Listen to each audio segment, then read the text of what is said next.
नमस्कार, मैं हूं प्रिया। आप देख रहे हैं देशहित न्यूज। मोदी सरकार ने केंद्र सरकार के कर्मचारियों के लिए बड़ी योजना का ऐलान किया। शनिवार को मोदी मंत्रिमंडल ने केंद्र सरकार के सरकारी कर्मचारियों के लिए यूनिफाइड पेंशन स्कीम शुरू करने की घोषणा की।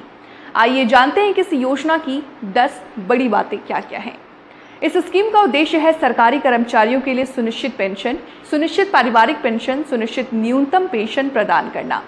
लोकसभा चुनाव के बाद सरकारी कर्मचारियों के लिए घोषित योजनाओं में केंद्र सरकार की ये योजना बहुत ही बड़ी मानी जा रही है।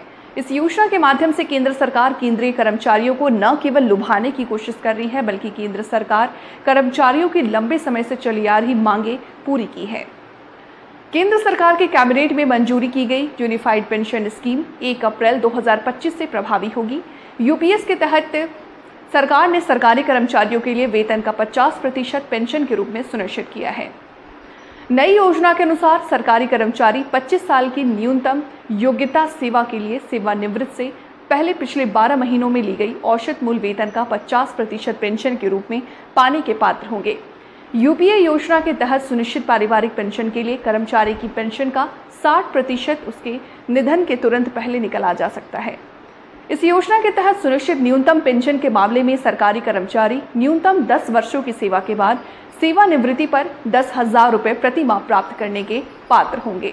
साथ ही आपको बता दें कि एनपीएस, जिसे 2000 के दशक की शुरुआत में लागू किया गया था, कि गारंटीकृत पेंशन राशि प्रदान नहीं करने के लिए आलोचना की गई थी, जिससे कई कर्मचारी सेवानिवृत्ति के बाद अपनी वित्तीय सुरक्षा के बारे में अनिश्चित हो गए थे। कर्मचारियों की ओर से नई पेंशन योजना में कुछ बदलाव की मांग की है। इसके मद्देनजर मोदी ने कैबिनेट सचिव टीवी सोमनाथन की अध्यक्षता में एक समिति का भी गठन किया। अश्विनी वैष्णव ने बताया कि समिति ने विभिन्न संगठनों और लगभग सभी राज्यों के साथ 100 से अधिक बैठकें की। उनके बाद इस योजना को मंजूरी दी गई। वैष्णव ने बताया कि यूपीएस 5 प्रमुख स्तंभों पर बनाया गया है। पहला और सबसे महत्वपूर्ण स्तंभ सुनिश्चित पेंशन है, जो सेवानिवृत्ति के बाद की गारंटीकृत आय के लिए सरकारी कर्मचारियों की प्राथमिक मांगों को सीधे संबोधित करता है। अन्य स्तंभ, जिसमें सुनिश्चित पारिवारिक पेंशन, सुनिश्चित न्यूनतम पेंशन शामिल है, योजना द्वारा प्रदान की गई वित्तीय सुरक्षा को और बढ़ाते हैं। नई योजना के तहत सेवानिवृत्त लोगों को सेवानिवृत्ति से पहले सेवा के अंतिम 12 महीनों से उनके औसत मूल्य वेतन का 50% पेंशन मिलेगा। ये लाभ उन लोगों के लिए बनाया गया है जिन्होंने न्यूनतम 25 वर्ष की सेवा पूरी कर ली है। All India consumer price index for industrial workers, इसको यूज करके assured pension, assured family pension और अश्योर्ड मिनिमम पेंशन, इन तीनों के तीनों जो आपने पिछले पेज पे तीनों पिलर्स देखे, assured pension, assured family pension और अश्योर्ड मिनिमम पेंशन, इन तीनों के ऊपर इन्फ्लेशन इंडेक्सेशन डीएनएस रिलीफ के बेसिस पे मिलेगा। डीआर, डीए की जगह डीआर, डीएनएस रिलीफ।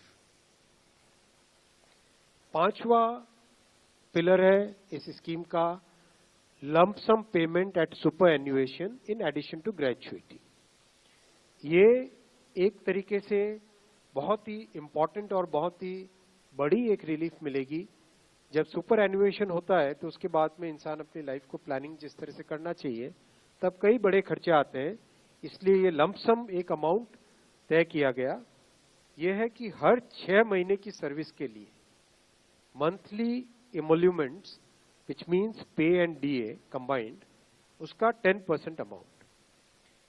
तो ये एक अपने आप में सब्सटैंशियल एक अमाउंट रह जाएगा। जैसे मान लीजिए किसी का 30 इयर्स की सेवा है तो उसमें करीब करीब 6 महीने की सैलरी, सोमनाथन साहब दैट्स करेक्ट ना, करीब करीब 6, तो उसको 6 महीने की इमोल्यूमेंट्स जो उसकी रहेगी पे प्लस डीए मिला के, वो एक लमसम अमाउंट की तरह मिलेगा। ये 5 पिलर्स को लेके आज यूनिफाइड पेंशन स्कीम अप्रूव हुई है। ये स्कीम केंद्र सरकार के करीब 23 लाख कर्मचारी, करीब 23 लाख एम्प्लॉयज हैं, उनको इसका बेनिफिट मिलेगा।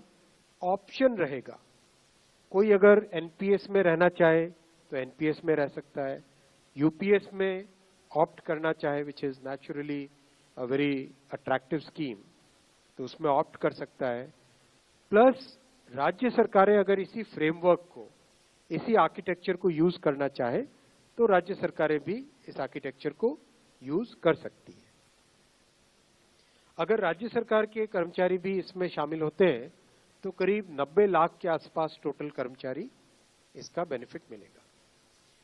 सबसे इंपॉर्टेंट जो आज के इस फैसले का बहुत ही महत्वपूर्ण पार्ट है वो है कि कर्मचारियों पर इस स्कीम का भार नहीं पड़ेगा।